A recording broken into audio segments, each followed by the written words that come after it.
আসসালামু আলাইকুম রহমতুল্লাহি ওয়া বারাকাতুহু।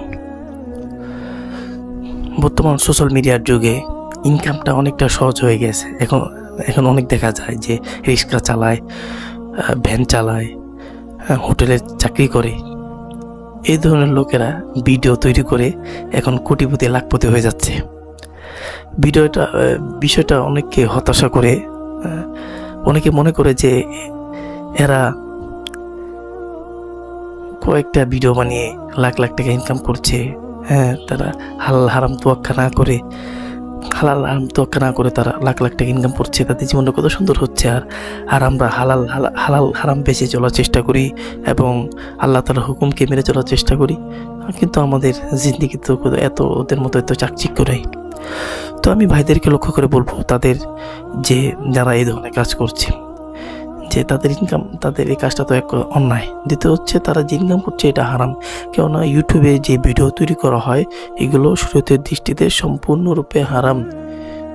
ইনকাম করা হয় ইউটিউবে ভিডিও আপলোড দেয়, কেননা ইউটিউব আপনাকে যে টাকা দিচ্ছে সেটা কিন্তু অ্যাডের কারণে দিচ্ছে। আর আমাদের ভিডিওর শুরুতে যে সমস্ত অ্যাডগুলো আছে এগুলো কিন্তু অধিকাংশই হারাম। এটা কিন্তু হারাম অ্যাড, কেননা এগুলো মেয়ের ছবি প্রদর্শন করা হয়, অনেক বাজনা প্রদর্শন করা হয়। তো এই জন্য ওই অ্যাডের কারণে যেহেতু আপনাকে ইউটিউব টাকা দিচ্ছে, আর ওই অ্যাডটা যেহেতু হারাম, এই জন্য আপনার ইনকামও হারাম। তাছাড়াও অনেকে দেখা যায় যে কি করে তারা তাদের স্ত্রী সহকারে, তাদের ছেলে সন্তান সহকারে তারা ভিডিও বানায়, নানা রকমের কোথায় ঘুরতে গেল, কোথায় খাইতে গেল, তাদের দুষ্টামি ফাজলামি ইত্যাদি তারা ভিডিও ধারণ করে তারা লক্ষ লক্ষ টাকা ইনকাম করতেছেন। তো আমি বলবো যে তাদের এই কাজটা খুবই অন্যায় হচ্ছে, কারণ কথায় নিজের স্ত্রীকে এভাবে সোশ্যাল মিডিয়ার সামনে এসে সুন্দর করে সাজিয়ে প্রকাশ করে, এটা কত বড় অন্যায়, কত বড় একটা নির্লজ্জ বেহা। এটা একটা হারাম কাজ। আবার এই ভিডিও আপলোড করে আপনি যে টাকা ইনকাম করতেছেন সেটাও হারাম, হারামের উপর হারাম। এই হারাম টাকা দিয়ে আপনি বাড়ি করছেন, এই হারাম টাকা দিয়ে আপনি খানা খাচ্ছেন। আল্লাহর কাছে কি হিসাব দিবেন বলেন তো? আল্লাহর কাছে কি হিসাব দিবেন? আপনি একজন মুসলমান হয়ে আপনার বউকে কিভাবে সোশ্যাল মিডিয়ার সামনে আনেন, কিভাবে তাদেরকে পার্লারে সুন্দর করে সাজিয়ে সোশ্যাল মিডিয়ার সামনে আনেন? লজ্জা করুন আপনার। এবং এই ভিডিও থেকে যে টাকা আসে এই টাকা দিয়ে আপনি বাড়ি করছেন, খানা খাচ্ছেন, আবার নামাজও পড়ছেন, আবার রোজাও রাখছেন, আবার জাকাতও দিচ্ছেন, আবার সদকাও করতেছেন। কত বড় নির্লজ্জ হলে আপনারা এই ধরনের কাজ করতে পারেন? তবে আমি আপনাদেরকে খারাপ করছি না। আপনারা যারা এই ধরনের কাজে লিপ্ত আছেন, দয়া করে আপনারা ফিরে আসুন। হারাম কাজ ভাই, হারাম কাজ এগুলো হারাম কাজ।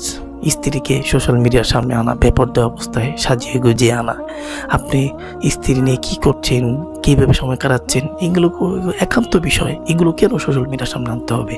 এছাড়াও আপনি এইগুলো ওই সমস্ত ভিডিও দিয়ে টাকা ইনকাম কেন করতে হবে? আপনি কোনো একটা কাজ করেন, চাকরি করেন, গার্মেন্টসে চাকরি করেন, আপনি কোনো একটা ব্যবসা করেন হালাল টাকায়, আপনি কেন হারামের দিকে যাচ্ছেন?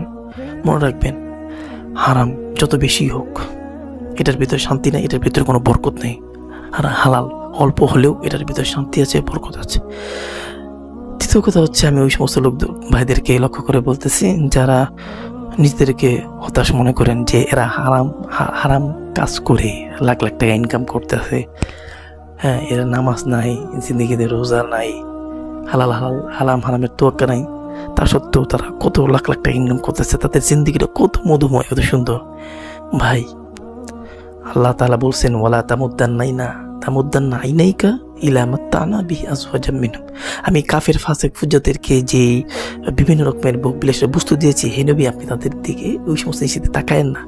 এই আয়াতের ভিতরে মনে আল্লাহ সুবহানাহু ওয়া তাআলা গোটা জাতিকে, গোটা মুসলমানদেরকে লক্ষ্য করে বলছেন যে কাফের ফাসিক ফুজ্জাররা যে ধরনের ভোগ বিলাসের জীবনযাপন করতেছে, তুমি দেখতেছো চাকচিক্য, এগুলো হচ্ছে দুনিয়ার চাকচিক্য, এগুলো ক্ষণস্থায়ী, এগুলো স্থায়ী নয়, এগুলো শেষ হয়ে যাবে। সুতরাং এগুলোর দিকে তাকে লাভ নেই, কারণ আখিরাতু খায়রু ওয়া আবকা। আর তোমাদের জন্য রয়েছে পরকালের অসংখ্য নিয়ামত, অঢেল নিয়ামত, যেগুলোর সামনে দুনিয়ার নিয়ামত ভোগ বিলাস কিছুই না। এমন নিয়ামত তোমার জন্য অপেক্ষা করতেছে, একটু ধৈর্য ধরো, একটু অপেক্ষা করো।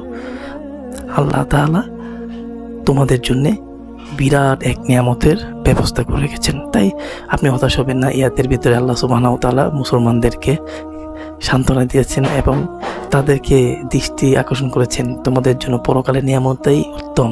সুতরাং দুনিয়ার এই সমস্ত ফাসেক ফুজার কাফেরদের ভোগবিলাসী জীবনযাপন থেকে হতাশ হওয়ার কিছু নেই।